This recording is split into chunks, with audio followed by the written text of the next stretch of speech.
O Brasil tem mais de 142 milhões de eleitores. De acordo com o Tribunal Superior Eleitoral, cerca de 7 milhões desse total são analfabetos, praticamente o mesmo número de eleitores que passaram pela universidade. Dados que reforçam a importância da formação política dos cidadãos brasileiros. O exercício da democracia é fundamentado na participação política e eleitoral. Para falar mais sobre esse tema, converso agora com o professor Robson Sábio, coordenador do Núcleo de Estudos Sociopolíticos da PUC Minas. Professor, seja muito bem-vindo à revista. Obrigado. A primeira pergunta é em relação aos trabalhos que o Unesp realiza. Vocês identificaram um certo desconhecimento da população a respeito da política? Olha, o Unesp realiza uma série de trabalhos de formação política, formação cidadã ao longo de todo o ano e também nesses anos eleitorais que nós temos uma função mais objetiva de produzir material para ajudar as pessoas a escolher bem os candidatos e também acompanhar os eleitos, que hoje é uma função fundamental, né? Agora, o que nós percebemos nas nossas pesquisas, leituras e no nosso trabalho de campo? Apesar de uma certa ideia de que as pessoas elas estão muito desdenham, né, estão muito afastadas da política, de fato as pessoas, né, através de vários tipos de movimentos, movimentos sociais, movimentos juvenis, grupos de fé e política, associações, envolve-se nessa política que é a disputa pelo poder, a disputa pelas questões relacionadas aos problemas comunitários, e isso é uma forma de participação política, ou seja, a política ela não se realiza não é somente no Congresso, nas assembleias, nos partidos políticos. Essa é uma parte da chamada política institucional, que é muito importante numa democracia representativa como a nossa, porque é através dos representantes eleitos que governam o Estado, né, que são responsáveis aí pelo poder público, pelas políticas públicas. Mas é importante que o cidadão compreenda que no seu trabalho, na sua casa, no seu bairro, na escola, na universidade, quando ele está tomando opções, quando ele está exercendo, digamos assim, a sua função de defender ideias, valores, ele está, de alguma forma, também fazendo política. Você falou aí, né, que deve começar com as pessoas mesmo, né? Existe a lei de Gerson, né, que é mais ou menos o que o Roberto da Mata chama de jeitinho brasileiro. Você acha que o brasileiro ele tem essa dificuldade de fazer a política nele mesmo, né, dentro de pequenos grupos, para depois cobrar dos grandes grupos? Eu acho que tem duas dimensões da nossa cultura política que elas são muito importantes e precisam de ser melhor compreendidas. Uma é uma separação entre público e privado, né? E uma separação muito ruim, porque quando a pessoa, às vezes, ela é eleita para um cargo público, ela vai tratar aquilo dali como se fosse algo privado. Ela vai se apropriar. Por outro lado, o cidadão, né, cada um de nós, temos um grande desdém para tudo que é público. Por exemplo, é muito comum as pessoas jogarem lixo na rua ou varrerem da porta da sua casa para a rua e dizer assim, lá na rua é terra de ninguém, não precisa de cuidar. Quando aquilo que é de todos deveria ser cuidado por todos. Então, nesse aspecto, né, as pessoas elas têm um trato muito diferenciado com a política. Quando é para benefício próprio, elas se apropriam e tratam como se fosse algo pessoal. Quando é para benefício coletivo, ela não quer colaborar. E talvez isso faça com que as pessoas, inclusive, criminalizem muito a política tradicional, os partidos e os políticos eleitos, os acusam de ser corruptos e nas práticas cotidianas fazem praticamente a mesma coisa, mas sempre colocam como bode expiatório aqueles que estão lá.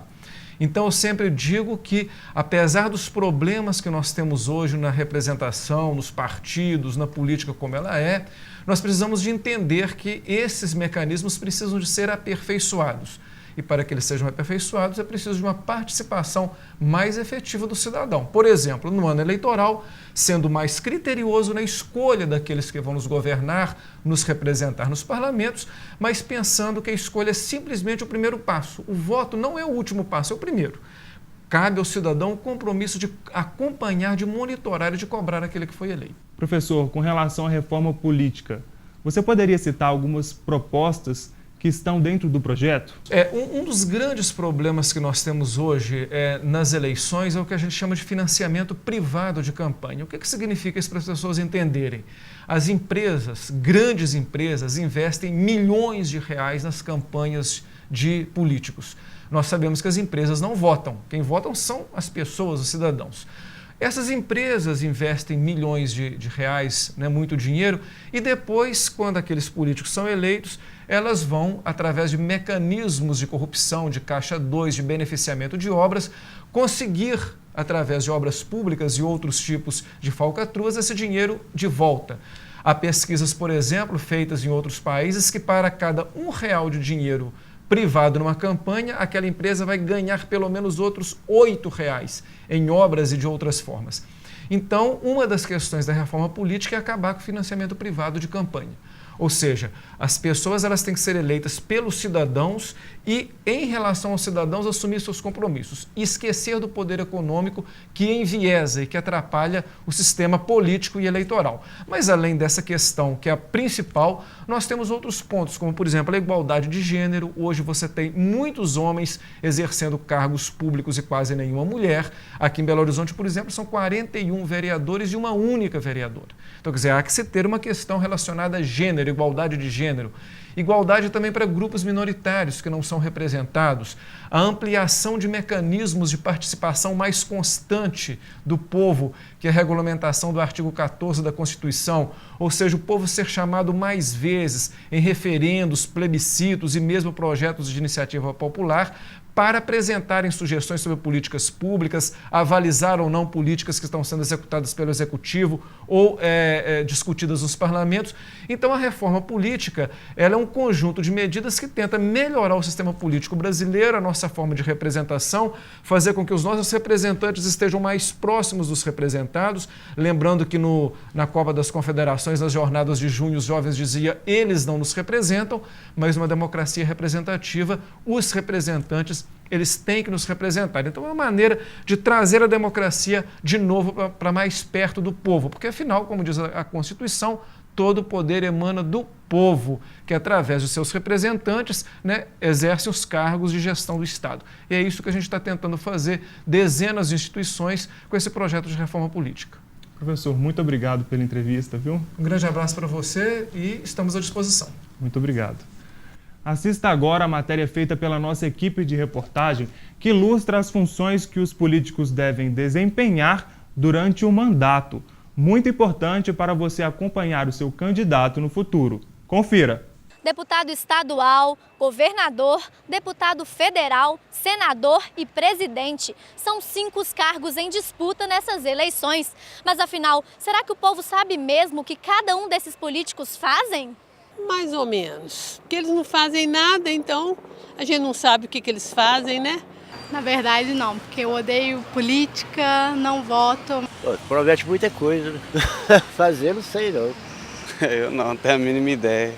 Política não vale a pena, eu nem sei. Muitas vezes, as pessoas não entendem ou simplesmente não querem entender de política. O desinteresse pode ter consequências para toda a sociedade. E você? Sabe se o político em quem vai votar já esteve envolvido em corrupção? Ou se ele já ocupou algum cargo público? Como ele atuou durante o mandato? São muitas as questões que devem ser levadas em consideração. É fundamental saber qual é o partido político, qual que é a ideologia do partido político, qual que é o programa de governo dessas pessoas. Não é uma pessoa sozinha, ele não faz nada sozinho, é impossível fazer alguma coisa sozinho. E é fundamental que essa pessoa tenha coerência com o projeto político do seu partido. Então a gente precisa saber, olha, o que significa votar num partido de direita? Quais são as políticas de direita? O que significa votar num partido de esquerda? Quais são as políticas de esquerda? Eu me identifico com qual tipo de política? Qual é o projeto do partido A, B, C, D ou F? O que significa isso para a minha vida? Mas, antes disso, é preciso entender a função de cada cargo político. Será que os candidatos prometem nas campanhas o que cabe a eles resolver? Por exemplo, qual a função de um deputado estadual? Faz leis, né? Para o governador, ou, no caso, o senador, ou o presidente assinar. Votam projetos que às vezes eles fazem, que às vezes eles recebem. mas na maioria das vezes é interesse de cada um na hora de votar. Então costumam os projetos ficar tudo na gaveta. O deputado estadual, ele tem, na Constituição Federal, tem as competências legislativas da União, dos estados e dos municípios. O deputado estadual vai fazer leis estaduais, é o legislativo estadual. E o governador, quais são as funções que ele exerce? O governador é o executivo estadual. Então nós temos dos 3 poderes nos estados, tem 2 poderes que são eleitos. O legislativo, deputados estaduais que fazem leis estaduais. O executivo, o governador do estado, quem governa o estado, que também tem competências próprias e que também estão sendo eleitos agora. Agora vamos para Brasília, onde ficam os deputados federais e os senadores. O que será que eles fazem? O deputado federal, ele faz parte de uma das câmaras do Congresso e ele vai trabalhar junto com os senadores para fazerem modificações na Constituição. O senador, ele pode propor medida de emenda, ele tem direito a voto, tanto nas leis quanto nas emendas. Alguns respondem com convicção, outros nem tanto. Acho que tem cargos menores, mas assim, sem ser do Estado, o que o estadual pode resolver, ele não pode. Acho que é tipo isso. Senador, não sei direito não. Minha mãe vai votar, eu vou escolher o mesmo que ela. Na União você tem 2 casas legislativas. A Câmara de Deputados, os deputados federais e os senadores. Os 2 fazem as leis federais. Então, o processo legislativo, ou seja, quando você faz uma proposta de lei pode ser feita pelo presidente da República, por um deputado estadual, por um senador. Quando é o presidente da República, um deputado estadual que faz a proposta de lei, essa lei começa a ser votada pelos deputados. Depois de votada pelos deputados, vai para o Senado. E aí os senadores votam, pode aprovar aquela proposta, pode rejeitar, pode apresentar emendas, modificar aquela proposta. Na corrida eleitoral, outro cargo que se destaca é a presidência.